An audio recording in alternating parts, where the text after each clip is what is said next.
Acompáñame a orar esta mañana y para ir a la palabra. Señor, te damos gracias por tu amor y por tu fidelidad. Gracias que podemos adorarte, gracias que podemos bendecirte, gracias que podemos coronarte sobre todas las cosas. Exaltamos y bendecimos tu nombre, te reconocemos y te damos gracias por tu fidelidad. Habla en nuestras vidas y pedimos que en Cristo Jesús nuestros corazones y nuestras vidas se vean tocadas por ti. Oramos todo esto y te damos gracias, Señor. Amén. Bueno, quiero tomar este domingo y el próximo domingo para hablar acerca de la fe. Estoy terminando este año, estuvimos predicando las 3 cartas de Juan y mencioné hace unas semanas que mientras estaba pasando por esta carta hubo algunos temas y que surgieron de estas cartas que no necesariamente los toqué expositivamente, pero que eran temas que cuando yo pasé por sobre de ellos creí necesario al final de esta serie detenerme en algunos de esos pasajes, usarlos quizás como el pivote del cual surgir o el fundamento del cual partir para hablar de ciertos temas que creo que son de mucha importancia para la cristiandad en nuestros días. Uno de esos temas es la fe. Y hoy quiero hablar de la fe que Dios demanda que tú y yo tengamos. Y la próxima semana estaré hablando acerca de la necesidad de examinar nuestra fe. El apóstol Pedro dice que nuestra fe será probada. Entonces, bueno, necesitamos examinar nuestra fe. ¿Cómo es que nuestra fe está andando y está caminando? La Biblia es rica, este es uno de los temas mayores en la Biblia. La Biblia es rica en ejemplos, la Biblia es rica en este concepto, tanto en el Antiguo como en el Nuevo Testamento. Pero lamentablemente, hoy la fe que muchos practican, o la fe a la cual muchos se están acercando, no tiene nada que ver con la fe que Dios demanda, no tiene nada que ver con la fe bíblica. Entonces, permítame esta mañana avanzar en este tema y ir a la escritura. Tomo primera de Juan capítulo 5, 4. Ahí, bueno, es el verso 4 el que quiero destacar. El contexto viene desde el 1, pero tomo el versículo 4. Porque todo lo que es nacido de Dios vence al mundo. Y esta es la victoria que ha vencido al mundo. ¿Cuál es? Nuestra fe. La victoria que ha vencido al mundo es nuestra fe. Juan enfatizaba en su carta o en esta epístola que él escribió aquí cuando habla de nuestra fe, él enfatizaba el contenido de la fe, es decir, ¿en qué crees? ¿En qué crees? Fe ahí es un sustantivo que sustituye al verbo creer, es decir, una persona de fe es aquella persona que cree. Pero en ese sentido juanino, en ese sentido completamente injertado en la epístola de Juan, la fe tiene como base el Calvario, es decir, la fe tiene como base en lo que sucedió en el Calvario. Cantábamos ahorita un himno que a mí me parece teología cantada, ¿no? Del poder de la cruz. Me parece que cada verso describe un sinnúmero de pasajes de las Escrituras. Está cargado de teología, está cargado de la cruz, está cargado de la persona de Cristo. Porque precisamente eso es la fe. La fe es depositar nuestra seguridad en la persona y en la obra de Cristo en el Calvario. Entonces, el punto central al cual Juan se refiere cuando escribe a estos hermanos esta carta es que la fe es creer que Jesús es el Cristo. Es decir, la fe es creer completamente en la persona y en la obra de Jesucristo. En la persona y en la obra de Jesucristo. Hermanos, esto es central en el Evangelio. Esto no es periférico. Esto es central. No hay forma de buscar un camino alterno, no hay forma de buscar un camino paralelo, no hay forma de salirme por la tangente, como decimos. Creer que Jesús es el Cristo es central en el Evangelio. Ahí radica nuestra fe, allí encuentra nuestra fe seguridad y encontramos firmeza. Entonces yo me he planteado algunas preguntas que buscaré contestar esta mañana. ¿Qué es la fe? ¿Cómo es la fe que Dios demanda? ¿Cómo describe la Escritura esa fe que Dios demanda? ¿Está nuestra fe anclada verdaderamente en Cristo? ¿Por qué el hombre batalla tanto con creerle a Dios y a su palabra? ¿Nuestra fe es pública o privada? ¿Cómo se practica la fe? Bueno, la Biblia nos habla de fe, como lo he dicho, y la Biblia nos habla de una fe que tiene valor eterno. Solo hay una fe que salva, una fe salvífica. Esa fe es la que está centrada y edificada en la persona única de nuestro Señor Jesucristo. Solo este tipo de fe es aceptada por Dios. Entonces mi pregunta es, ¿poseo la fe que Dios precisa que profese? ¿Ha escuchado usted qué tan común es para la gente hablar de la fe? Yo tengo mucha fe en Dios. Yo tengo mucha fe en que las cosas van a salir bien. Yo tengo mucha fe en que vamos a salir adelante de esta situación. Yo tengo mucha fe en que vamos a salir de esta enfermedad. Y hoy quiero que tú y yo revisemos verdaderamente cuál es la fe que Dios precisa que nosotros profesemos. Usted recordará el ejemplo de Israel, es un ejemplo práctico. Mientras el Señor estuvo llevando a su pueblo de la cautividad de Egipto a la tierra de Canaán, usted ve un raudal de milagros, un sinnúmero de milagros, de muchas índoles. Ejércitos siendo derribados, el mar siendo abierto, el agua amarga siendo transformada en dulce, el maná, las codornices, la ropa que nunca envejeció, el calzado que nunca se agotó. Hay un montón de milagros. Y cuando el Señor quiso también traer milagros no muy gratos, es decir, aquellos milagros donde Dios traía juicio a la nación, Dios lo hizo también.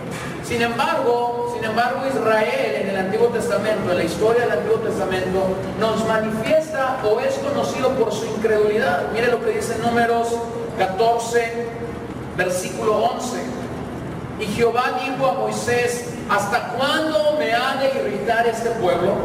¿Hasta cuándo no me creerán con todas las señales que he hecho en medio de ellos? Mira, no fueron suficientes todas las señales en el desierto para provocar o para producir que la nación de Israel tuviera fe delante del Señor. Fue incrédula. Ahora quiero decirte algo. A veces nosotros creemos que nuestra fe se va a ver fortalecida si veo milagros. Pues yo te tengo noticias. La Biblia es clara aquí.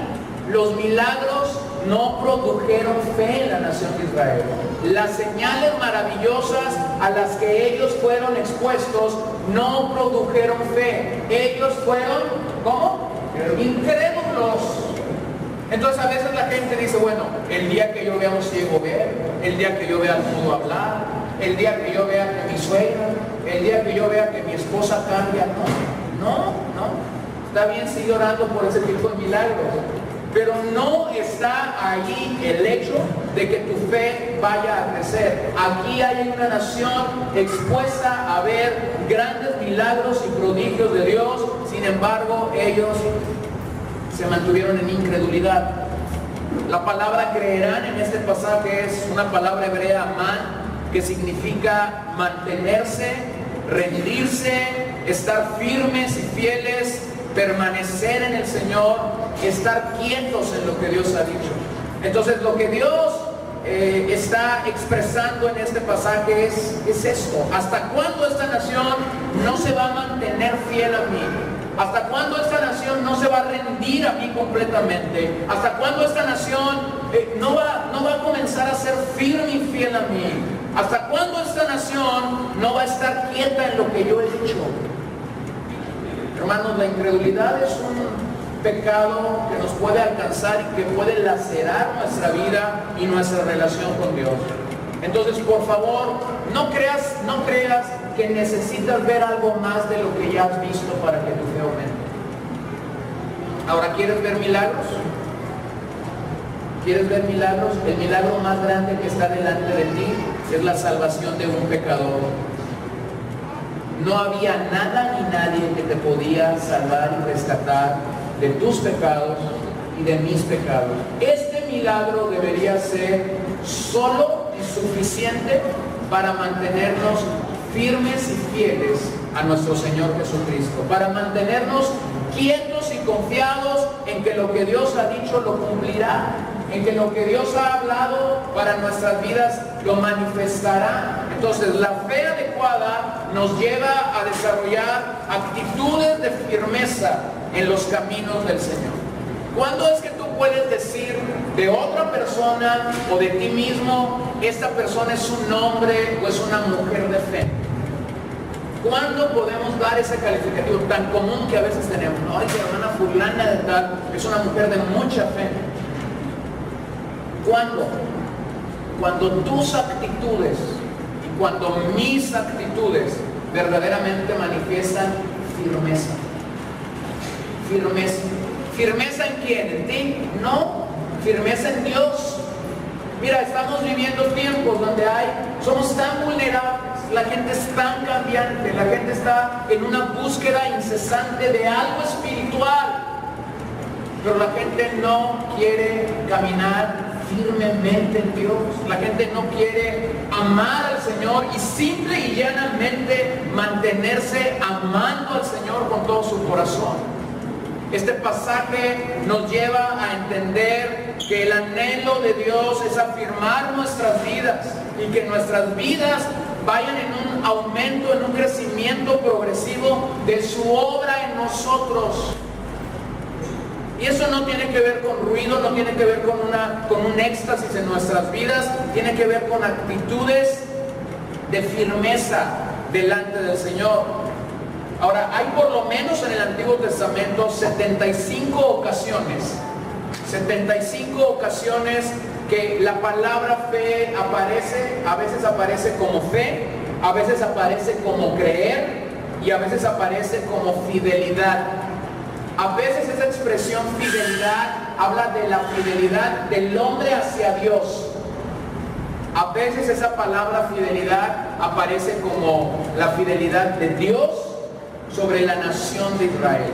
¿Qué es lo que debe traer confianza y seguridad a tu caminar cristiano? ¿Qué es lo que debe traer seguridad y confianza a mi caminar en Cristo? Que Dios permanece fiel.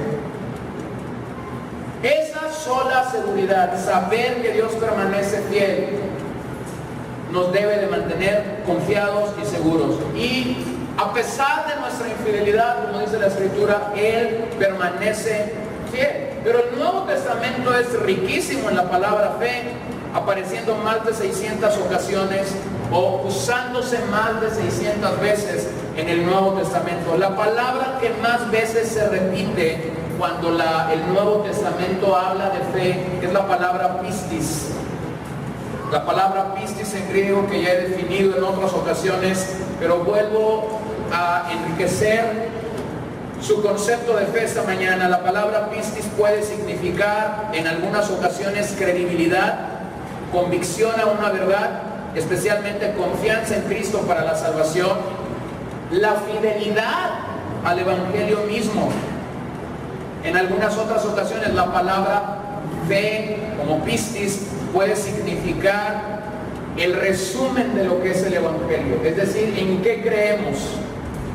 ¿En qué creemos? Venga conmigo a la carta de Judas, a la epístola de Judas, antes de Apocalipsis, por favor. Y ve ahí cómo es que Judas, cuando está escribiendo esta carta, 2 veces usa la palabra fe. 2 veces encontramos el uso de la palabra fe en esta carta. Y en ambas ocasiones, a lo que Judas se refiere es al resumen de la verdad, al resumen del Evangelio. Entendemos lo que tú y yo como cristianos debemos creer y no movernos de ello. Judas, verso 3.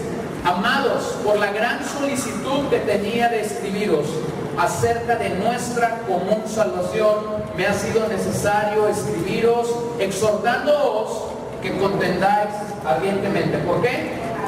Por la fe que ha sido una vez dada a los santos. Aquí la palabra es pistis, fe, y lo que significa es el conjunto de verdades que debe de unir a la cristiandad. Es decir, Judas dice que ha sido una vez dada a los santos. La verdad de Dios nos ha sido confiada a lo largo y ancho de la Escritura. La verdad de Dios ya nos fue revelada. Es una sola vez nos tuvo que ser revelado. una sola vez. No necesitamos tener una revelación continua. Una sola vez, dice Judas, nos fue dada a los santos. Lo que tenemos que hacer, de acuerdo a este pasaje, es contender ardientemente por la fe. Entonces, no es por aquí contender ardientemente por la fe, no es por lo que tú puedes creer individualmente. Aquí contender ardientemente por la fe es contender por las verdades centrales del Evangelio. Sí, porque a veces alguien dice, alguien pudiera decir, por ejemplo, una chica soltera pudiera decir, yo me voy a casar con Robertico. No, pero ¿cómo te vas a casar con Roberto? Le dice alguien. Sí, y voy a contender ardientemente por él. Porque ahí dice Judas, ¿crees que tengo que contender ardientemente? Porque por fe lo he declarado. No está hablando de Roberto ahí la fe. ¿Entiendes? Está hablando de las verdades centrales y únicas del Evangelio. Por lo que un cristiano debe sentir celo y debe sentir pasión es por las verdades centrales y únicas del Evangelio. Y vean ahí el verso 20 más adelante. Pero vosotros, amados, edificándoos sobre vuestra santísima fe, orando en el Espíritu Santo, edificándoos sobre vuestra santísima fe, es decir, la fe que hemos recibido, las verdades que hemos recibido, el Evangelio que hemos recibido, es capaz de edificarme a mí, pero una vez que me edifica a mí, lo puedo compartir a otro y eso me va a edificar. Eso va a edificar a esa persona, y si esa persona escucha lo que estoy dando y también él me dice, mira, pero también esto, eso me va a edificar a mí. La plataforma nuevamente es el cuerpo de doctrina, las verdades encontradas en el Evangelio que se presentan en la Escritura. En contraste a esta palabra pistis que tenemos en el Nuevo Testamento, el Nuevo Testamento también nos habla de falta de confianza en Cristo. Hubo gente que necesitaba ayuda para confiar en Cristo, que no le fue tan sencillo confiar en Cristo. ¿Se acuerdan de aquel hombre que le dijo al Señor, creo? ¿Ayúdame en qué? En mi incredulidad. Ahora, quizás muchos nos hemos encontrado ahí, Señor, pues creo, pero soy incrédulo. Ayúdame. Entonces, el contraste de esta fidelidad a la verdad de Dios, de esta credibilidad a la palabra de Dios, sería falta de confianza. Y esta falta de confianza se puede manifestar de varias formas en el Nuevo Testamento, como incredulidad, como infidelidad, como dudar o como tener poca fe. Ahora, yo le pregunto a usted, y sea sincero, no tiene que ser sincero conmigo, sea sincero con Dios. ¿Ha dudado alguna vez de alguna verdad del Evangelio? Yo sí. Yo sí. No una, muchas veces. Y por eso es que tenemos que llegar a la Escritura, y nuestra fe tiene que ser examinada a la luz de la Escritura para entender, bueno, esto es lo que Dios quiere. Dios quiere que nuestra fe se vea fortalecida, seamos sobreedificados en esta fe. Ahora, ¿por qué este tema es tan central en nuestros días? Permítame decirle que para muchos en la actualidad, la fe es algo muy diferente a lo que la Biblia dice en estos pasajes donde yo he definido la palabra pistis en el Nuevo Testamento. El concepto de fe difiere en gran manera en nuestros días en muchos sentidos. Permítame decirle primero lo que el cristianismo ortodoxo ha peleado, ha luchado para entender la fe. La fe es la confianza en la persona y obra de Cristo en el Calvario.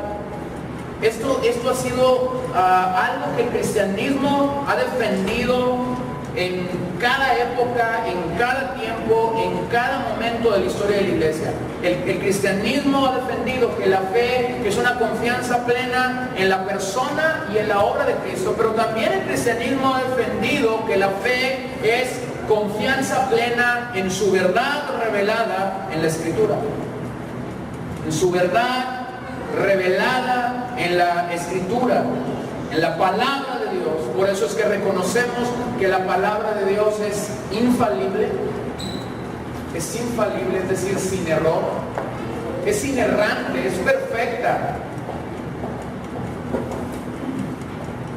Lamentablemente el concepto de fe en muchos aspectos ha variado y ha cambiado. Señalo eso. Esto es lo que el cristianismo ortodoxo ha luchado alrededor del concepto de la fe.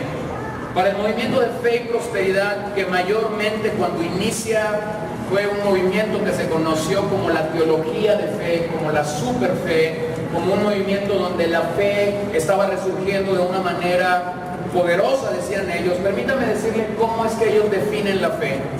Para ese movimiento la fe es una fuerza, una energía o un poder espiritual. Ahora déjeme aclaro algo en este momento preciso. Voy a tomar un tiempo para definir lo que ellos creen acerca de la fe. No es que esto es lo que yo creo, es todo lo contrario. Yo creo que eso no es bíblico. Y después voy a ir a la Biblia para demostrarle que no puede ser bíblico. Es todo lo contrario, es antagónico a lo que la Biblia dice acerca de la fe. Para el movimiento de fe y prosperidad, fe no es confianza en la persona y obra de Cristo.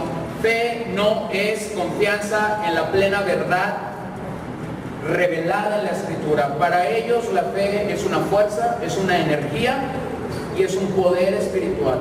Si tú tienes esa fuerza, si tú tienes ese poder y si tú tienes esa energía, puedes activar las leyes espirituales para que funcionen y produzcan así prosperidad. Cuando yo era un niño, era muy famosa esta serie que está de moda ahora entre los niños y no tan niños, Star Wars. Si usted vio alguna vez Star Wars, había una frasecita en Star Wars que ellos repetían continuamente: que la fuerza te acompañe. ¿Se acuerdan de esa frase o no? Sí. Bueno, algunos que estábamos ahí anonadados con esos efectos ochenteros, setenteros, había este eslogan: que la fuerza te acompañe. Hay muchas iglesias que creen que la fe es una fuerza y que su saludo real cuando se ve no debería ser un Dios te bendiga o un Dios te bendice. Su saludo real debería ser que la fuerza te acompañe. Y yo sé que a veces me miran raro y me veo raro diciendo estas cosas, pero pasa. O como está el otro día que me dijo: oye, pues que andan enredados ahí en tu iglesia con esas cosas. No andamos, pero no quiero que se enrede nadie. Entonces por eso los advierto. Ahora, para algún sector de gente que se hace llamar cristiana en nuestros días, la fe es una fuerza, es una energía o es un poder. Permítame referirme a 4 hombres que están dentro de ese movimiento o que fueron el antecesor de los que ahora están. ¿Qué es lo que ellos decían sobre la fe?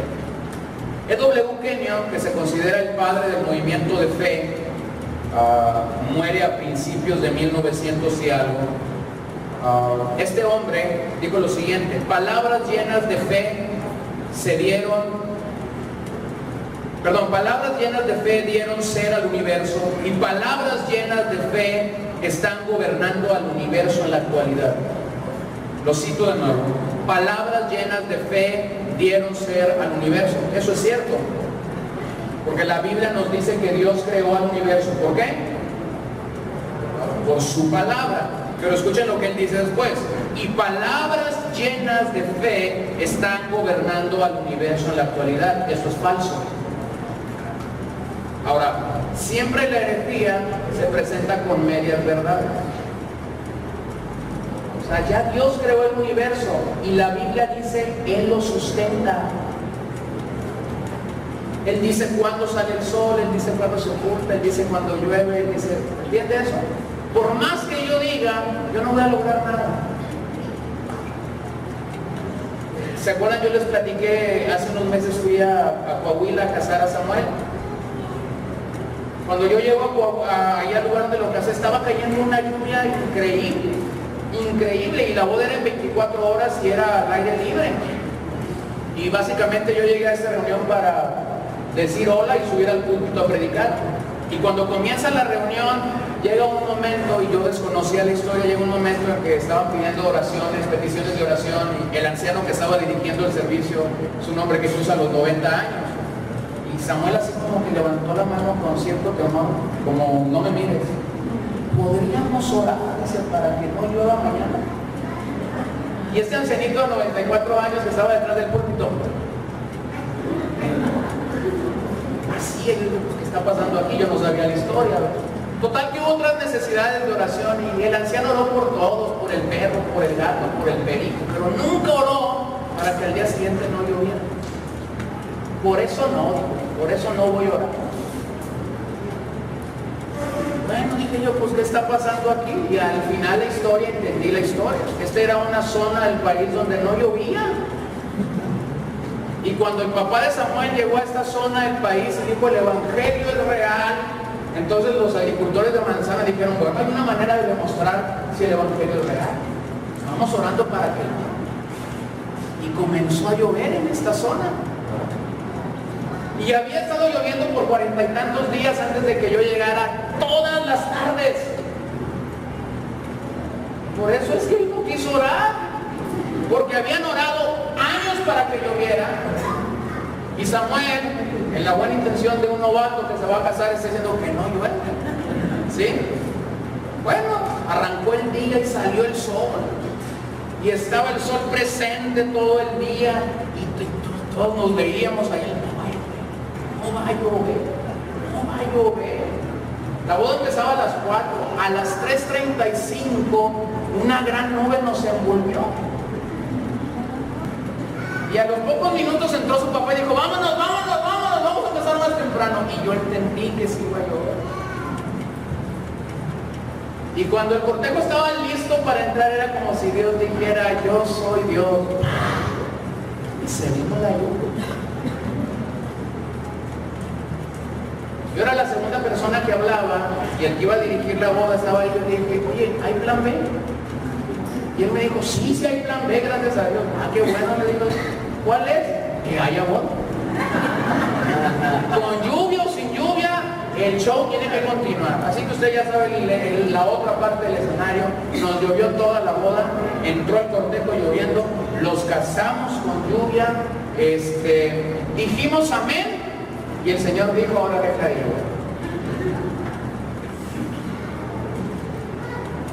¿Por qué traigo esta historia? Porque sería común que algunos cristianos enredados en esto de la fe dijeran, por fe no va a llover. Por fe sí va a llover. Escúchame algo. Dios es el Dios que hace llover y que también para la lluvia. Nuestras palabras no gobiernan absolutamente a Dios. Pero estos señores creen que sí gobernaba Dios. Bueno, E.W. Kenyon ya murió por allá al inicio de los años 1900, pero fue tan popular, sus libros fueron tan populares entre la década de los 70 y de los 80, o sea, ya había muerto. Pero su literatura tuvo un boom dentro de el movimiento pentecostal y carismático entre la década de los 70 y de los 80, de tal manera que mucha gente leyó a E.W. Kenyon y comenzaron a repetir las frases que él usaba. Ahora, aquí está el peligro, y por eso es que yo he tenido tanto énfasis en esto durante este año. Aquí está el peligro de esto. El error engendra error. Dígalo conmigo, el error engendra error. Si yo como predicador del evangelio leo a cualquiera de estos señores y me como el bocado que ellos me dan y yo me la creo y yo me consigo 2 o 3 versos bíblicos que más o menos encuadren lo que ellos dijeron y yo vengo y se lo predico a usted, el error ya engendra error. Si usted va a la Biblia y lee 2 o 3 versos que usted le puede pegar, entonces ya tiene 6 versos y usted ya tiene su doctrina acerca de la fe.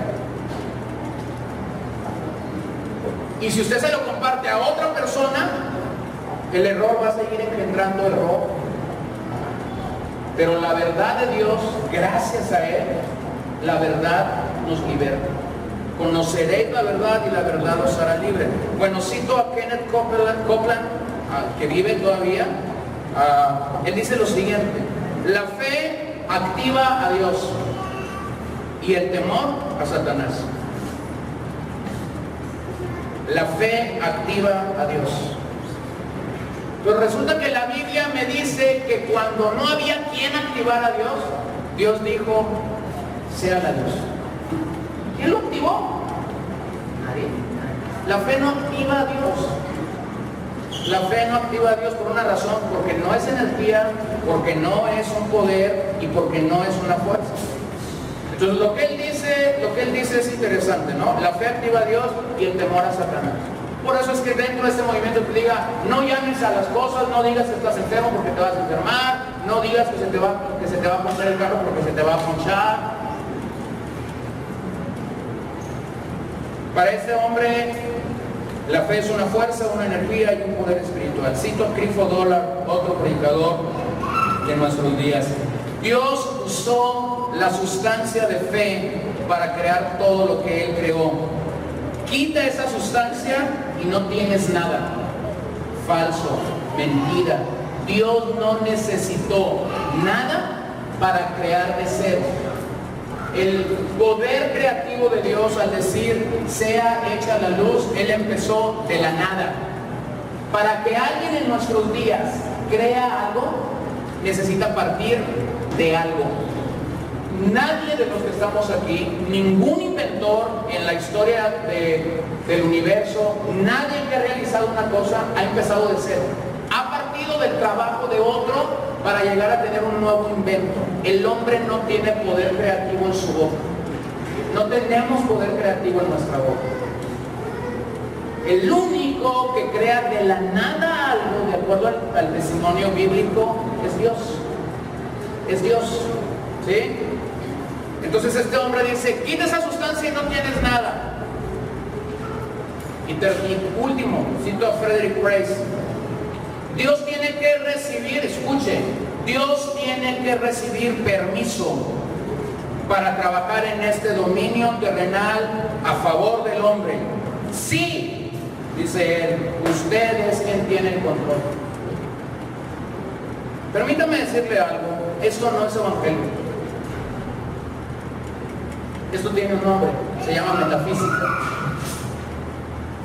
Si Dios no tiene poder para hacer algo en nuestras vidas,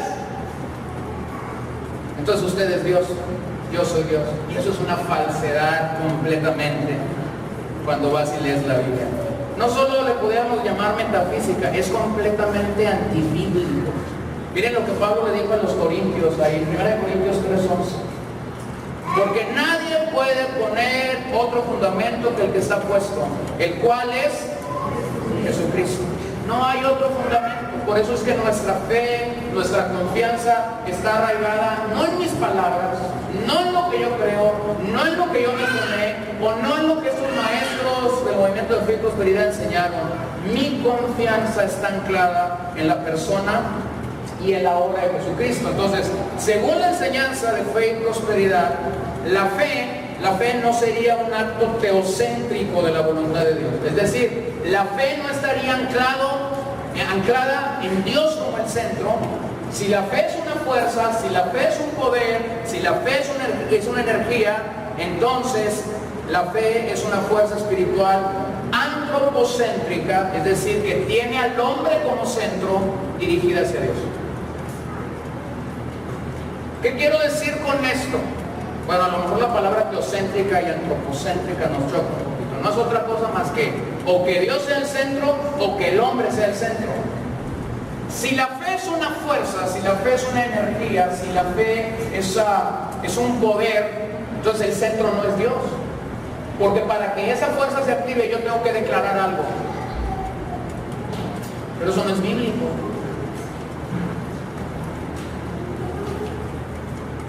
Si una oración en la Biblia es importante que nosotros observemos y sigamos, es la oración de Jesús, ¿cierto? Si tú quieres modelos de oración, pues te encuentras muchas veces a gente orando. Pablo oró, y otros hombres santos oraron. Pero si quieres un modelo puro y perfecto de lo que es la oración, ve a Jesús. ¿Se acuerdan del Padre Nuestro? ¿Se acuerdan cuando Él habla acerca de la voluntad de Dios? ¿Qué dice ahí en la oración del Padre Nuestro? Hágase tu voluntad. Hágase tu voluntad. Así como es hecha en el cielo, Padre, hágase aquí en la tierra. ¿Por qué? Porque la oración de Jesús era teocéntrica. Dios era el centro de su oración. Ahora me voy a otro momento momento de la vida de oración de Jesús, Getsemaní. Padre, si fuera posible que esta copa pasara de mí. ¿Se acuerdan qué más dice? Mas no se haga mi voluntad, sino la tuya. Ahí está perfectamente ilustrado este principio. La voluntad de Dios era teocéntrica, o sea, Jesús estaba diciendo, quiero ser gobernado por ti, no por mí mismo. Ahora, ¿por qué es que entender la fe de esta manera distorsionada pudiera ser tan vendible en nuestros días? Pudiera ser tan vendible por una razón.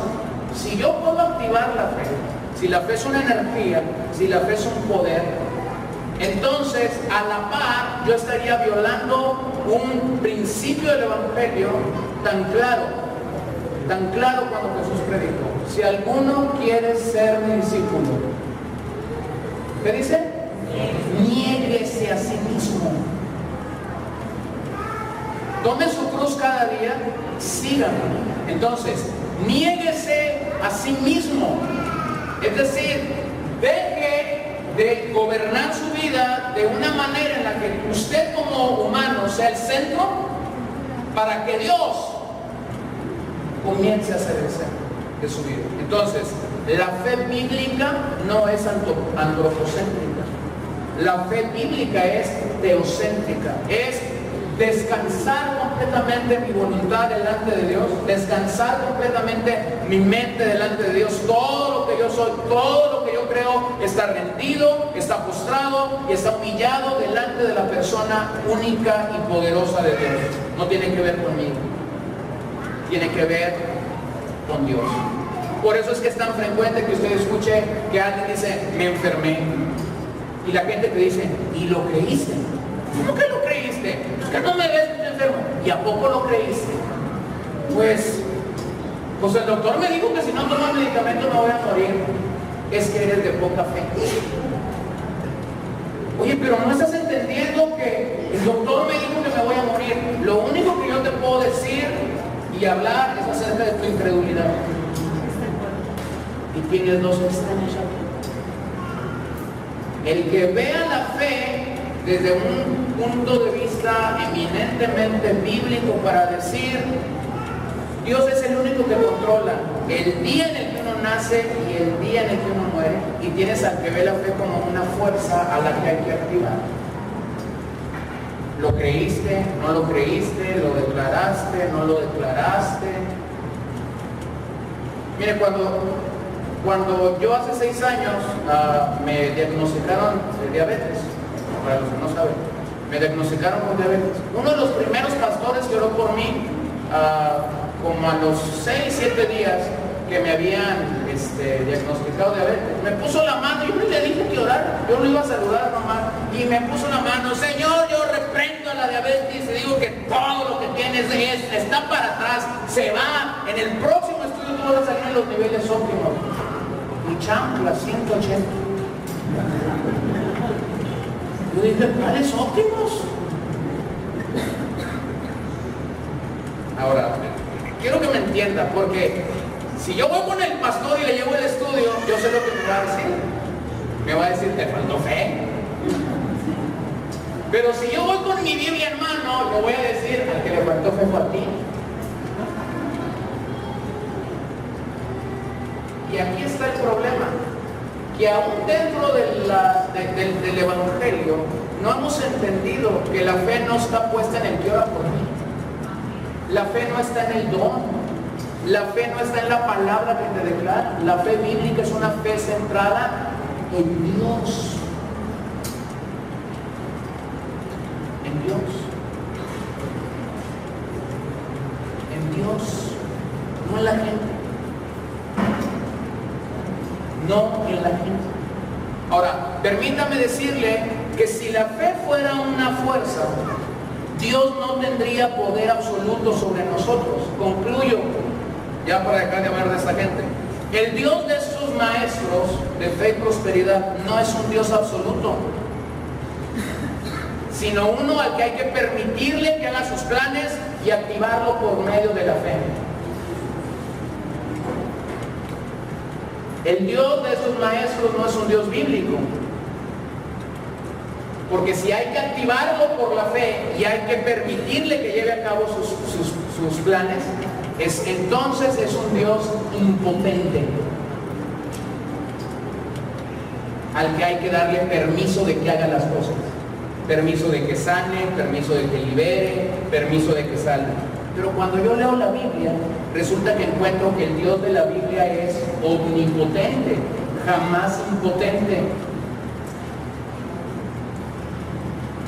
Hizo llover donde Él quiso que lloviera, hizo que saliera el sol donde Él quiso que saliera el sol, permitió que batallas fueran ganadas cuando Él quiso, aunque la lógica decía todo lo contrario.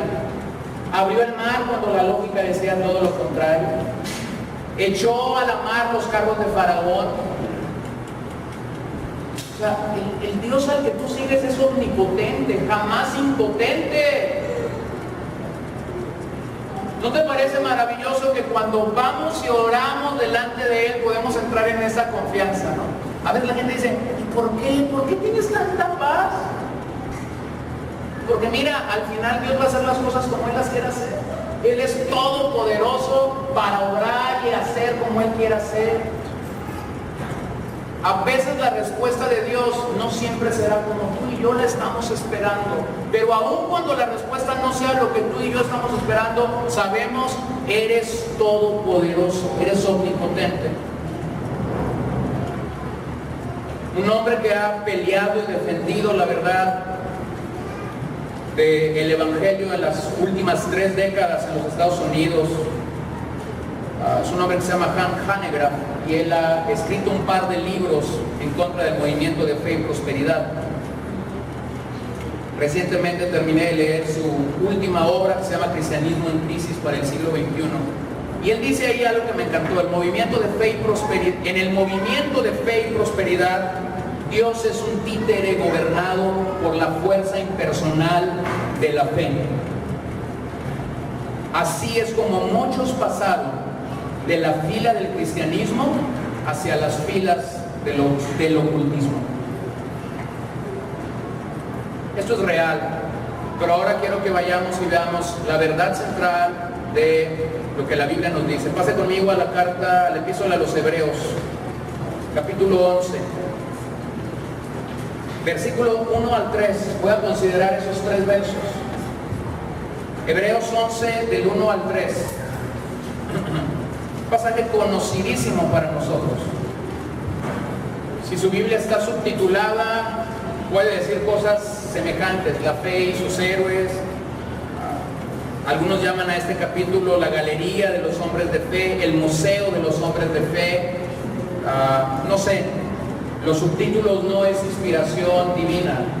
Cuando las Biblias se compaginaron, a veces por eso los subtítulos varían, ¿no? Entonces veamos en Hebreos 11, del 1 al 3. Ahora bien, la fe es la certeza de lo que se espera, la convicción de lo que no se ve, porque por ella recibieron aprobación los antiguos.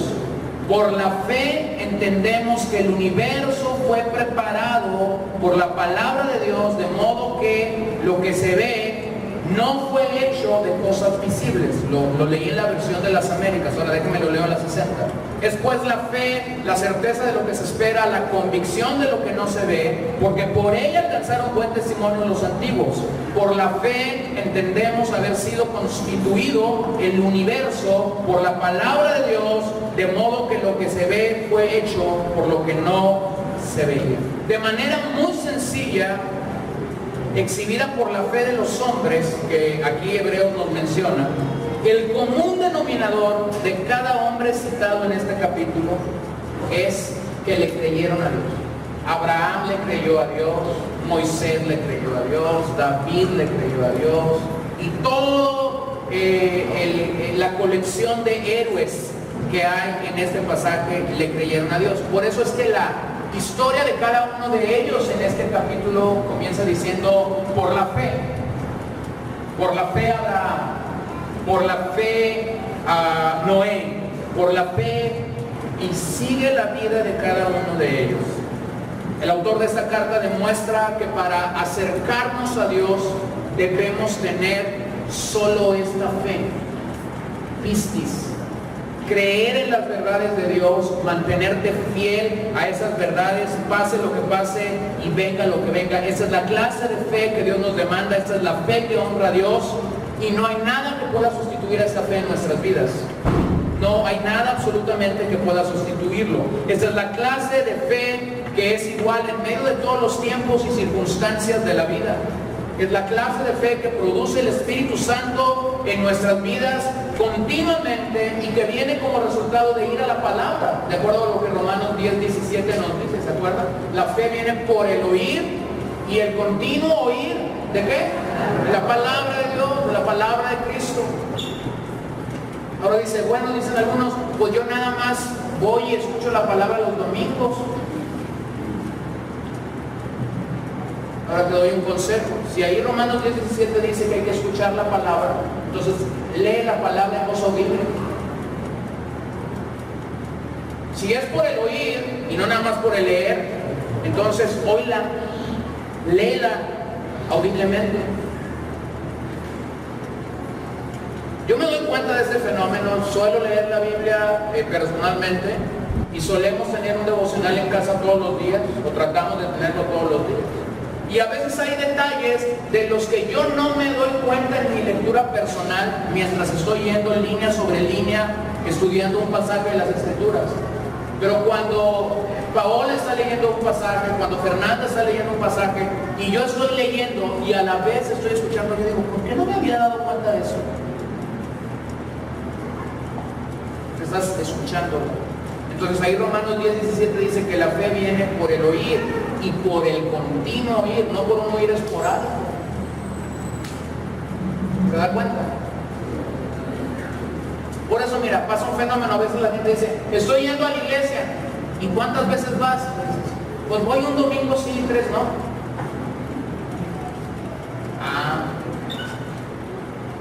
Y lo vuelves a ver a los 2-3 años. ¿Y cómo estás? Pues estoy bien. ¿Y cómo vas en la vida cristiana? Pues ahí voy. Ahora voy un domingo sí y 2 no. ¿Y lo haces tú? Ahora, pregúntate algo. ¿Pudiera esa persona estar creciendo en fe? Pues no, porque imagínense, si está escuchando primero 1 de 4, y luego 1 de 3, y luego 1 de 2, y nunca llega todos los domingos a escuchar la palabra de Dios, y no lee la Biblia en su casa, pues ¿cuándo va a caminar en fe? ¿Cuándo va a crecer en fe? ¿Te das cuenta? Entonces necesitamos entender estas verdades. Entonces somos llamados a manifestar la fe que estos hombres tuvieron aquí en el capítulo 11 de los Hebreos. No puedo hablar de la fe de cada uno de ellos. Hay historias increíbles cuando uno es un fiel predicador expositivo a estar pasando verso sobre verso sobre verso. Mi hermano está predicando la epístola a los Hebreos por ya mucho tiempo allá en Phoenix, y yo me reía de él, ¿no? Porque estaba predicando el capítulo 11 de Hebreos. Ya no supe finalmente cuántos mensajes predicó en la carta de Hebreos, pero yo veía ahí sus anuncios para la reunión dominical. La fe de Abraham, la fe de Abel, la fe de David. Yo decía, ¿cuándo va a salir de Hebreos? Ya gracias a Dios salió del capítulo 11 y empezó el 12. Es imposible entonces que esta mañana yo te presente la fe de todos ellos, pero te voy a dar el elemento necesario para que puedas entender la fe de ellos. ¿Cómo es que el autor a los Hebreos explica la fe aquí? Mira, en un tiempo donde se habla de tantas señales y milagros sucediendo, algunos que no han experimentado milagros en su vida podrían desanimarse y aún pensar que están siguiendo un evangelio equivocado. Incluso muchos pudieran llegar a preguntarse, ¿realmente tengo fe? Entonces déjame te digo qué es lo que dice el verso 1. Es pues la fe, la certeza de lo que se espera, la convicción de lo que no se ve. Fe aquí es tener una plena y absoluta seguridad y confianza en Dios. Es tener la absoluta convicción de que Él vive y obra a nuestro favor. Esta fe viene como un regalo cuando tú y yo nacemos de nuevo. Esta fe no es un salto al vacío, no es un pensamiento positivo, no es una experiencia mística de la religión. ¿Por qué muchos cerraron? Si usted trae una versión antigua, la palabra que la versión antigua se tradujo por certeza, no es certeza, como yo la leí esta mañana. La versión antigua tradujo este pasaje de la siguiente manera: la fe es la sustancia. La fe es la sustancia. Ahora, permítame regresar al movimiento de fe y prosperidad. Lamentablemente en esa palabra sustancia descansa toda la falsa teología de fe. Ellos dijeron, si la fe es una sustancia que debemos de tener, entonces hallemos la sustancia para ser hombres de fe. De un solo verso de la Biblia, muchos versículos que hablan acerca de la fe fueron torcidos. Porque para ellos la fe llegó a ser una sustancia. ¿Qué es una sustancia? Algo tangible. ¿Sí? Esto es una sustancia, es algo tangible. Entonces ellos dijeron, si la fe es una sustancia, hay que tener algo tangible. Y fue como se llegó al fideísmo, tener fe en la fe. Pero esa palabra sustancia que se tradujo en la versión antigua, la mejor traducción está en la versión 60 y en la versión de las Américas: certeza. La fe es la certeza de lo que no se ve. La nueva versión internacional lo traduce la garantía. La fe es la garantía de lo que no se ve. La traducción del lenguaje actual lo traduce estar totalmente de acuerdo. La fe está totalmente de acuerdo con lo que no se ve. ¿Por qué cito esta diferencia? Porque tenemos que entender algo cuando interpretamos la Escritura. ¿Quién es el mejor intérprete de la Escritura? La propia Escritura. ¿A dónde hay que ir cuando no entendemos un pasaje de la Escritura? Hay que ir a la propia Escritura. Hay que buscar las referencias cruzadas, hay que buscar lo que eso significa, hay que buscar el contexto de ese pasaje y hay que permitir que la Escritura se interprete a sí misma. Si yo tomo o parto del hecho que la fe es una sustancia y comienzo a buscar esa sustancia en otros pasajes que habla de la fe, no me da. Porque la fe no es una sustancia bíblicamente, no es algo que yo pueda ver, ¿sí? Pueda ver para entonces de ahí partir. La fe es una confianza en el Señor. Entonces, como se introdujo este término sustancia en cuestión de la fe, comenzamos a cerrar, porque entonces a la gente le decía, imagínese en el carro que usted quiere. Era una sustancia. Entonces la gente ahí estaba, ya me imaginé en el Cadillac, en lo que está viendo, en algo visible. Y la fe es intangible, es poner mi confianza plena ¿en quién? ¿En el carro? ¿En quién? En Dios, en el Dios de la Biblia. Entonces la fe que demuestran los hombres que componen la galería de fe en Hebreos 11 implica no que vieron algo, implica que tuvieron una confianza total en la palabra de Dios. Hermanos, cuando tú lees la historia de estos hombres de fe, te vas a dar cuenta de algo. Ellos, aunque Dios les prometió, ellos nunca recibieron lo que Dios les prometió. Y no porque no recibieron lo que Dios les prometió, dejaron de ser fieles a Dios. Se mantuvieron fieles a Dios. Y nosotros, cuando creemos que Dios nos ha prometido algo, cuando creemos que nos merecemos algo y que Dios no nos lo da, nos enojamos con Dios. La fe de estos hombres fue manifestada a pesar de que la mayoría de ellos no recibieron lo que Dios les había prometido. Entonces la palabra certeza en griego es hypostasis y nos da a entender una base segura sobre la que se construye un edificio.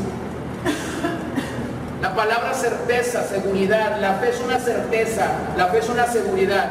Lo que aquí está diciendo es, la fe es un fundamento seguro, una plataforma, una base segura de la que nosotros podemos partir para creer en lo que Dios nos ha dicho. Entonces, como hijos de Dios, podemos tener una base firme de lo que Dios nos ha dicho a través de su palabra, a través de la verdad de Dios, que pasan los años y las generaciones y la palabra de Dios permanece para siempre, sigue siendo la verdad. Esta fe entonces está basada en lo que dice la palabra de Dios, no en lo que yo creo, no en lo que yo proclamo. La fe tiene su base única y exclusiva en lo que Dios ha dicho y no en mis sugerencias o en mis antojos. Entonces, ¿por qué es sólida la fe? La fe es tan sólida por la persona en la que descansa. ¿En qué persona descansa la fe? En Jesús. Dios solamente es el objeto y el origen de nuestra fe. Y por esta razón la fe es efectiva. No porque está puesta en un hombre, sino porque está puesta en Dios. La fe bíblica entonces es fe solo en Dios. No es fe en la sustancia, no es fe en la fe, sino en la persona bendita de nuestro Señor. No es una materia tangible, pero se refiere a la seguridad de aquello que Dios ha prometido y por eso no fallará. Pero miren, la fe también tiene que ver con el futuro. Dice lo que se espera. Lo que se espera. En ese sentido, la fe es como una flecha que apunta hacia el mañana de nuestras vidas. Nos anticipamos para tomar posesión de las bendiciones espirituales. Por esta fe es que estoy seguro que un día el Señor cumplirá su palabra y estaré con Él en el cielo. Mi fe apunta hacia el futuro. Mi fe apunta hacia la seguridad de la salvación para nosotros. Si Jesús lo prometió, yo voy con el Padre a preparar moradas para ustedes. Si Jesús lo prometió, lo cumplirá, será fiel a su palabra. Entonces la fe espera eso. Espera que un día la palabra que Dios dio, la palabra que Jesús nos dio, se cumpla. Pero también el pasaje dice que la fe es la convicción de lo que no se ve. Tu ojo y mi ojo no puede ver el mañana, hablando humanamente, nuestra visión. Pero la fe puede ver el mañana y verlo cumplido. Nos podemos ver en el cielo con Cristo, porque hemos sido ya lavados con su sangre preciosa, con sus redimidos, adorando al Cordero. Adorando al Cordero. Pero el riesgo de esto es confundir a la fe con mi imaginación. Porque también en ciertos momentos la imaginación ve cosas que no se ven.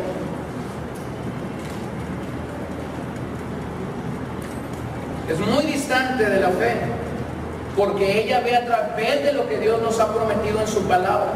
Y no tiene que ver con mi mente pecaminosa que desea lujos, carros, dineros o comodidades. Tiene que ver con lo que Dios ha dicho en la palabra. Verso 2. Porque por ella alcanzaron buen testimonio los antiguos. Las personas que vieron a estos héroes de la fe dieron testimonio de su comportamiento. Es decir, ellos alcanzaron testimonio por su fidelidad a Dios. Y esto nos tiene que poner a pensar cómo tú y yo seremos recordados el día de mañana. Por nuestra fidelidad, por nuestra infidelidad a Dios, por nuestra tibieza, por vivir en el Espíritu, por manifestar las obras de la carne. La fe de estos guerreros no quedó en el anonimato, ni en el interior de sus hogares. Fue una fe pública. Otros la vieron, otros vieron la manifestación de su fidelidad y por eso dieron testimonio de ellos. A veces como cristianos no entendemos que hay gente viéndonos. Esto pudiera ser más claro en la vida de un ministro, que sabe que hay gente observándote, que hay gente diciendo, y eso que eres el pastor, y eso que oras, y eso que lees la Biblia. Hermano, este no es la carga que solamente un pastor tiene. El día que usted dice, pues, estoy yendo a la iglesia, en ese momento haga de cuenta que usted se subió que usted entró a la alfombra roja, como llegan los artistas ahora a los eventos, y todos los reflectores están sobre usted. Antes nadie lo pelaba. Antes, cuando andábamos en el mundial, éramos Pedro Perico en los palotes y a nadie le importaba lo que yo hacía y no hacía. Pero el día que tú dices, ay, estoy yendo a mi iglesia, te prendieron los focos, y son focos así como los que hay en el estadio de fútbol.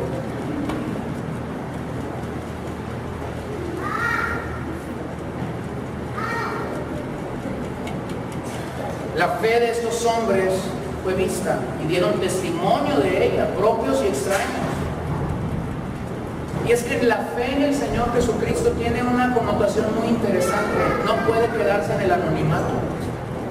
Tu fe y mi fe en el Señor no se puede quedar al interior de tu casito, de tu cuartito de 4x4, de 2x2, de 3x2, no sé. No se puede quedar ahí. La fe tal como Dios la describe en la Escritura, es una fe que brinca, que brota de nosotros. ¿Se acuerdan aquellas veces que Jesús hizo ciertos milagros? Voy a llegar a los pasajes la próxima semana. Pero cuando Jesús hizo ciertos milagros, los evangelios nos dan testimonio de eso. Y Jesús dio la fe de ellos. ¿Se acuerdan? Dio la fe de ellos. Entonces, la fe no es algo para quedarse en lo privado. La fe es algo que tiene que brincar o brotar en lo público, tiene que trascender, tiene que quebrantar la barrera de la incredulidad.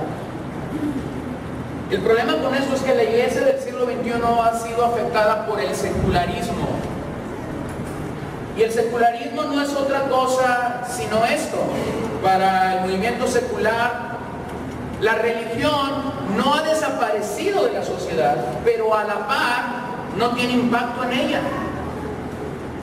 O sea, el secularismo lo que logró es partir nuestra mente en dos fracciones: lo espiritual, lo secular.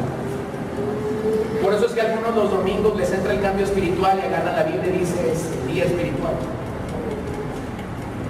Pero van a llegar y van a guardar la Biblia, y cuando el despertador suena el día de mañana, va a decir primera y secular. ¿Se da cuenta? Y por eso es que tenemos gente autoengañada dentro de la fe cristiana, que vive como cristiano el domingo y vive como un pecador de lunes a sábado en la noche. Y eso no es otra cosa sino el secularismo invadiendo nuestro corazón. Lo espiritual se relega a lo privado. Es decir, nunca estarías dispuesto a hacer una oración pública.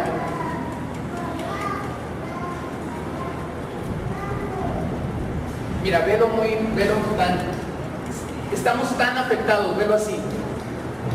Te sientas a comer en tu casa, sabes todo lo que se tuvo que batallar para que el pan nuestro llegara a la casa. Y dice el Padre, voy a orar. Señor, te damos gracias por el pan nuestro de cada día. Ay, se suelta una llorona porque sabe lo que costó que el pan nuestro llegara. Pero te cae un poquito de lana y te vas y te echas unos tacos de camarón. Y cuando estás ahí sentadito y que llega el plato, amén. Secularismo. O allá en tu casa si oras a voz de trueno, gracias Señor, por el restaurante. Amén. 1, 2, 3 por mí, por todos mis amigos. Secularismo.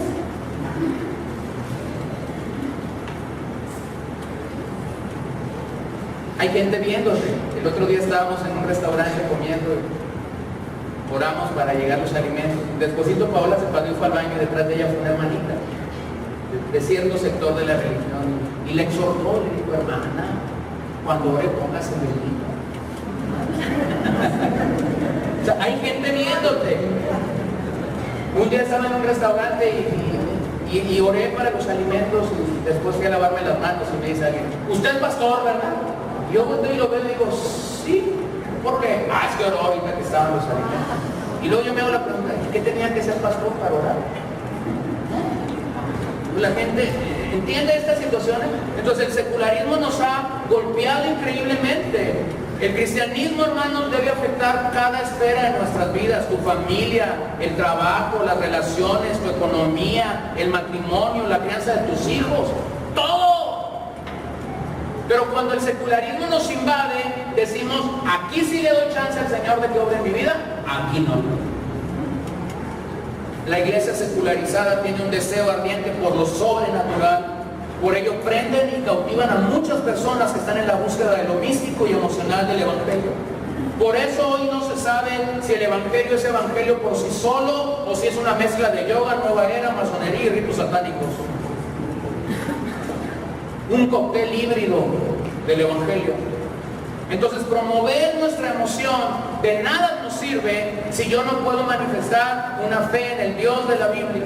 Si yo no puedo manifestar un argumento teológico y racional anclado en las Sagradas Escrituras. Miren lo que dice el verso 3. Por la fe entendemos haber sido constituido el universo. ¿Por quién? Por la palabra de Dios.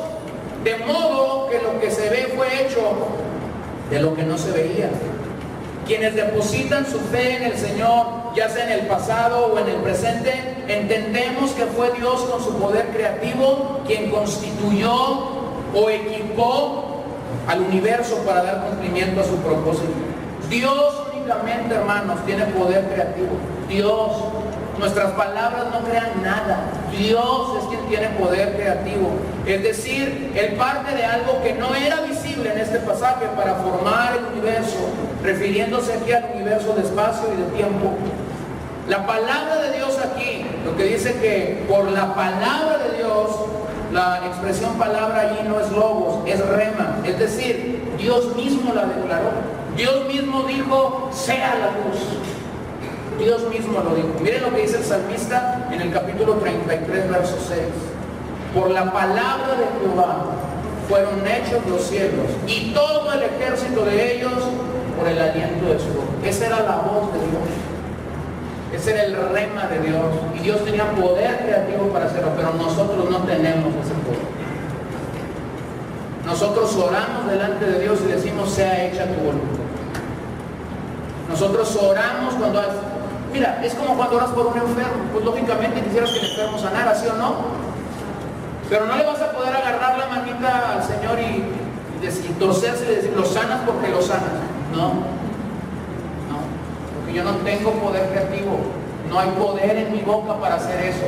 Pero la fe me lleva a una confianza total. Señor, puedes sanarlo, me lo puedes llevar.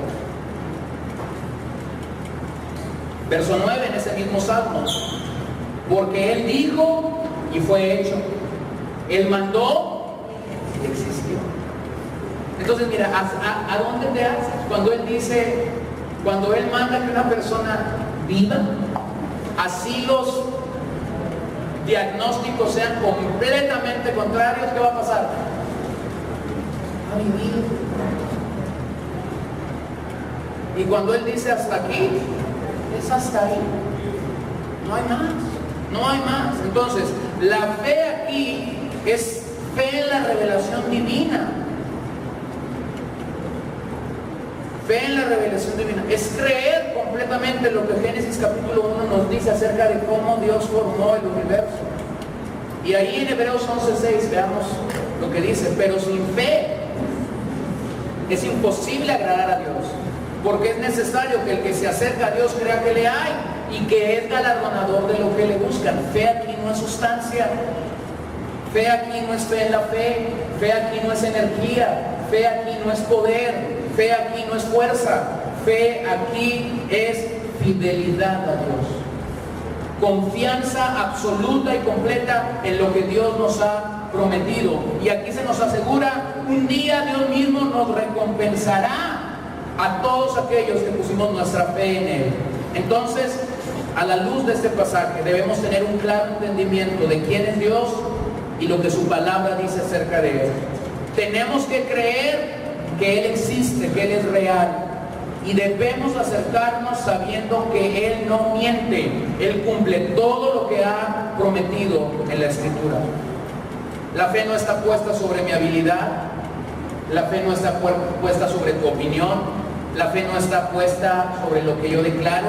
La fe está arraigada en la obra de Cristo por nosotros, como su santa palabra lo revela.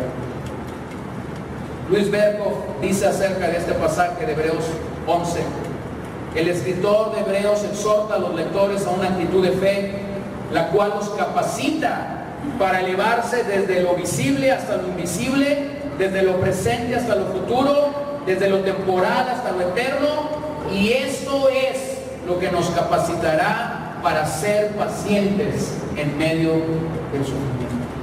Esa es la fe a la que Hebreos se refiere.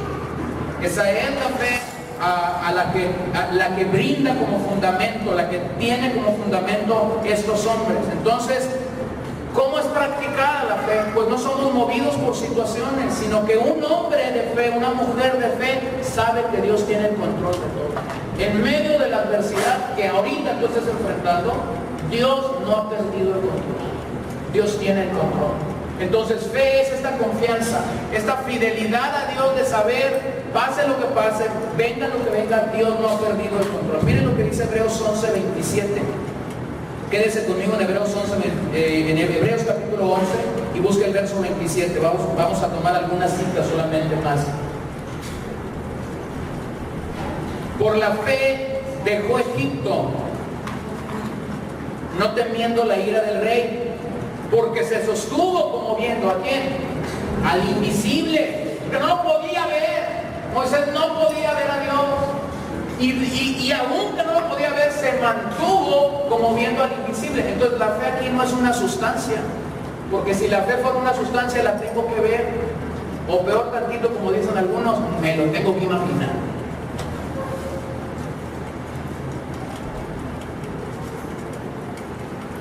Digo, es que luego cantamos cosas que suenan muy bonitas, pero que cuando las analizas bíblicamente, ¿no? Esto de que solo me imagino cuando yo estaré, no te imagines. Que solo me imagino, no te imagines nada, cree lo que la Biblia dice. Créelo, un día estaremos delante del trono de Dios, de toda tribu, de toda lengua, de todo linaje. Adoraremos el cántico de los redimidos porque hemos sido lavados con la sangre de Cristo. Yo no me tengo que imaginar el cielo, que otros pierdan el tiempo haciendo eso. Yo tengo que creer que tengo una promesa segura en el Señor. Un día estaré con Él, no porque me lo he imaginado. Un día estaré con Él porque Él me lo ha prometido. Entonces no puedo dar una explicación total de cómo Moisés llegó a desarrollar este tipo de fe, pero lo que sí nos dice la Biblia es cómo actúa una persona que posee la fe. Entonces la fe es práctica, ni es teórica ni es muerta. ¿Cómo alguien puede manifestar y decir yo soy un hombre de fe, yo soy una mujer de fe? No, esto no es teórico, esto no es un título, esto no es una credencial, no es un carnex que puedas tener. La fe es práctica, y la manera como mostramos nuestra fe es qué tan fieles somos al Señor. Estoy enfermo, pastor, ¿qué tan fiel eres? Estoy enfrentando el dolor, ¿qué tan fiel eres? Estoy pasando por esa necesidad, ¿qué tan fiel eres? Hay una manera de mostrar nuestra fidelidad a Dios en cada área de nuestras vidas. La fe, más que un concepto o algo teórico, en el capítulo 11 está adornado con la vida de hombres y mujeres de carne y hueso, que hacen que la fe sea algo vivo, algo práctico, algo que sirve para todos los días. No es una fe pomposa de la que se habla allá de vez en cuando todo va bien, sino que llueva o salga el sol, allí están nuestras vidas ancladas en esa seguridad y en esa firmeza. Dios es real, Dios es omnipotente. La fe no es solo para momentos felices, sino también para los días difíciles, la enfermedad, el caos, los problemas financieros, el desempleo, los problemas al interior del hogar. Esta fe nos lleva a la seguridad de que Dios hará lo mejor por nosotros de acuerdo a su plan, Romanos 8:28. Y sabemos que a los que aman a Dios, todas las cosas, no unas, todas las cosas les ayudan para bien. Pero esta clase de fe se ve fortalecida solo por una búsqueda continua delante de Dios. Miren el testimonio que tenemos de Abraham. Vamos a terminar leyendo sobre Abraham. Por la fe Abraham, siendo llamado, obedeció para salir al lugar que había de recibir como herencia, y salió sin saber a dónde iba. Por la fe habitó como extranjero en la tierra prometida, como en tierra ajena, morando en tiendas con Isaac y Jacob, coherederos de la misma promesa, porque esperaba la ciudad que tiene fundamentos, cuyo arquitecto y constructor es Dios. Por la fe también mismo, Sara, siendo estéril, recibió fuerza para concebir y dio a luz aún fuera del tiempo de la edad, porque creyó. ¿Qué creyó? Que era fiel. ¿Quién? ¿Su esposo? Quien lo había prometido. Y vean qué increíble. La vida de Abraham es una vida de un lugar a otro, de levantar una carpa y ponerla en otro lugar, y ponerla en otro lugar. Pero me encanta lo que dice el versículo 10. Porque esperaba la ciudad que tiene fundamentos, cuyo arquitecto y constructor es Dios. Hermanos, él no estaba pensando en una ciudad aquí en la tierra. Él sabía que su morada final estaba con Dios. ¿En dónde? En el cielo. ¿Cuánto necesitamos de esta fe? ¿Cuánto necesitamos de esta fe? Verso 14. Porque los que estos dicen claramente dan a entender que buscan una patria. Pues si hubiesen estado pensando en aquella de donde salieron, ciertamente tenían tiempo de volver. Entonces, finalmente, la fe que Dios demanda de ti y de mí, busca lo eterno. Busca lo eterno. No busca lo de esta tierra, busca lo eterno. La fe bíblica busca lo eterno. La fe como una energía, la fe como una fuerza, la fe como un espíritu, no busca lo eterno, busca lo terrenal. Busca lo de este mundo. Por eso hay maestros de fe y prosperidad que dicen, ¿para qué me sirve que las calles del cielo sean de oro? Yo quiero el oro aquí. Buscan lo terrenal, no buscan lo eterno. Y estos hombres de fe estaban caminando de un lado a otro y ellos estaban confiando. Ahora, entienda esto, la forma como Abraham caminó diciendo, un día estaré en la ciudad celestial. Hermano, qué maravilloso es saber que ahora tú y yo tenemos la revelación completa.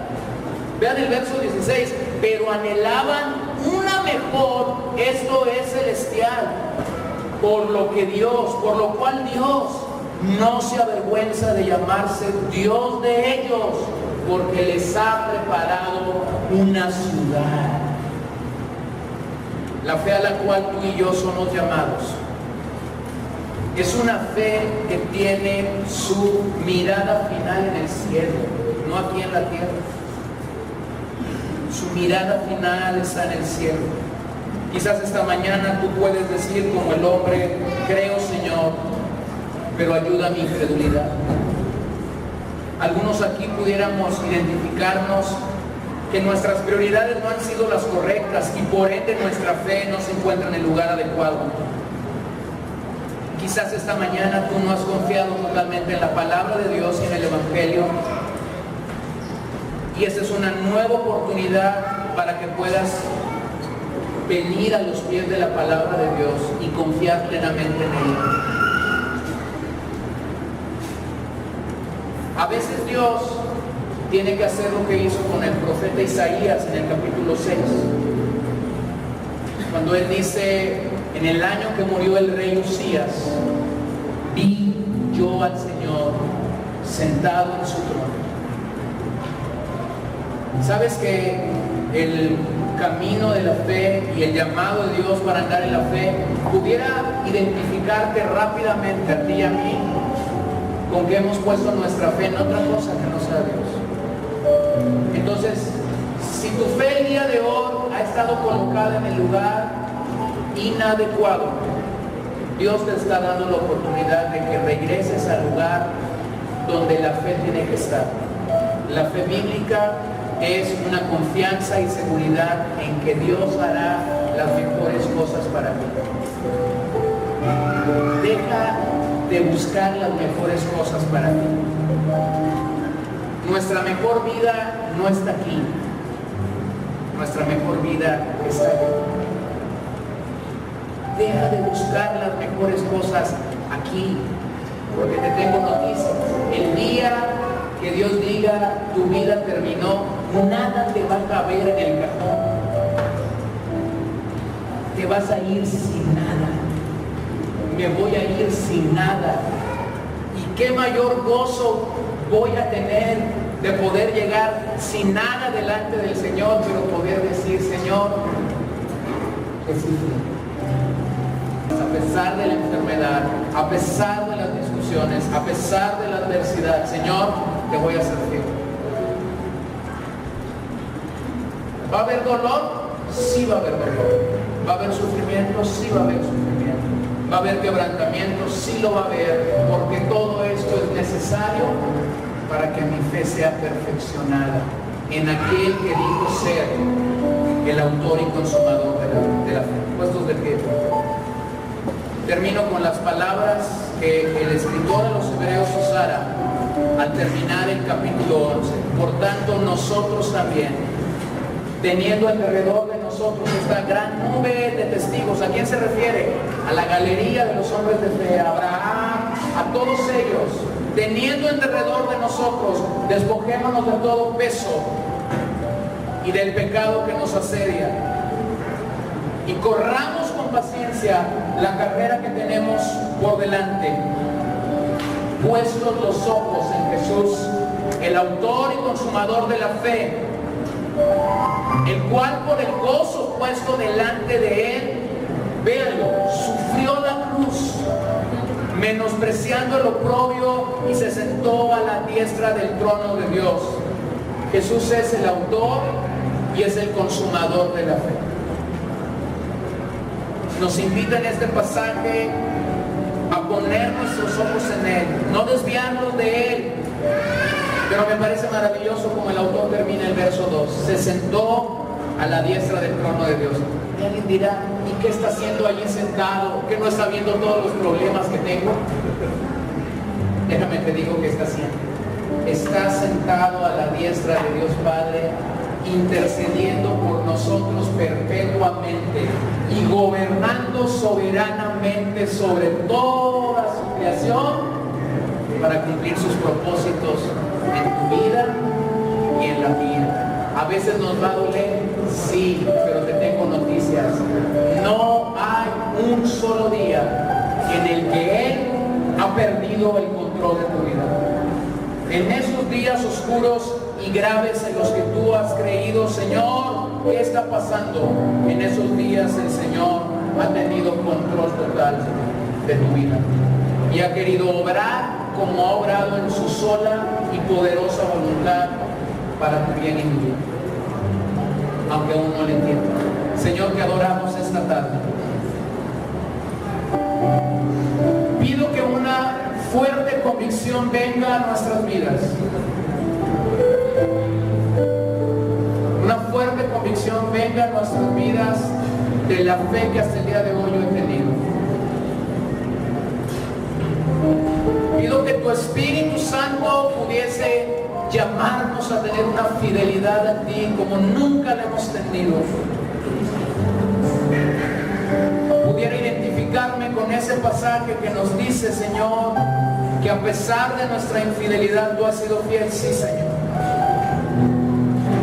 Pero eso no es una justificación para que yo no trabaje en el área de mi infidelidad. Perdóname las veces, Señor, que yo he sido infiel. Perdóname las veces que yo no he manifestado la fe de Dios en nuestras vidas, en nuestros corazones, que yo no le he creído a Dios como la palabra nos llama a hacerlo. Que podamos tener fe en Dios como tú anhelas y deseas. Jamás podremos tener poder creativo. El hombre no fue hecho para tener poder creativo. El hombre fue diseñado para someterse a tu perfecta y gloriosa voluntad. Muchos no lo entienden, muchos no lo creen, y para ello tienen que que llevar el extremo y decir que el hombre es un Dios. Pero entonces, si el hombre es un Dios, rebajamos a Dios. Y esta mañana nosotros en ningún momento queremos rebajar a Dios. En esta hora lo que nosotros queremos hacer es levantar el nombre de Dios. Terminemos este día, levanta el nombre de Dios en tu vida. Tu nombre es sobre todo nombre. Tu poder es sobre todo poder.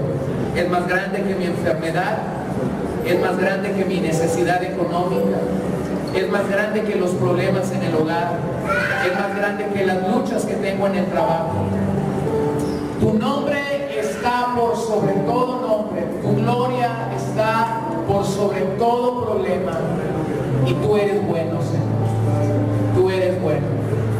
La fe es esta certeza y seguridad de que pase lo que pase y venga lo que venga, el Señor siempre gana en mi vida.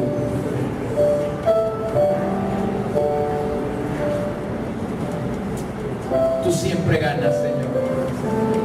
No hay un solo día de todo mi existir, Señor, en el que hayas perdido control de mi vida.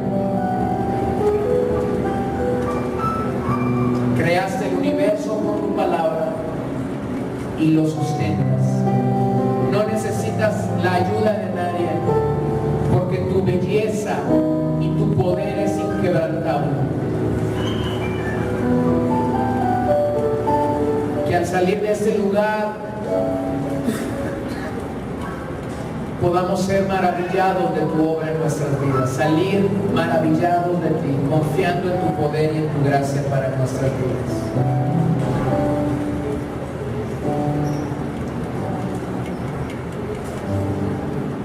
Si alguien necesita que su fe sea fortalecida, fortalécela esta mañana. Si alguien ha venido enfermo, ha venido luchando con algún aspecto de su vida,